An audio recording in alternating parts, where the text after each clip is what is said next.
খুলনা নগরীর লোয়ার যশোর রোডের একটি দোকানের মালামাল জব্দ করছে সিটি কর্পোরেশনের কর্মচারীরা। বারবার সতর্ক করার পরও কর্তৃপক্ষকে বৃদ্ধাঙ্গুলি দেখিয়ে ফুটপাত দখল করে চলছিল ব্যবসা।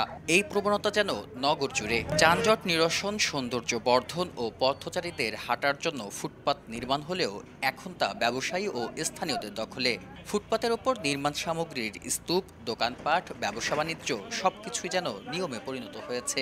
1,38,00,000 টাকা ব্যয়ে 2021 সালে নগরীর কিলে রোডের দুই ধারে নির্মাণ করা হয় ড্রেন ও ফুটপাত। ফুটপাত নির্মাণের পর থেকেই স্থানীয়দের দখলের কারণে কাঙ্ক্ষিত সুবিধা পাচ্ছেন না নগরবাসী অভিযোগ, সাময়িক এই অভিযানে মাঝে মাঝে উচ্ছেদ হলেও আবারও পুনরাবৃত্তি হচ্ছে বারবার। তারা চান স্থায়ী সমাধান।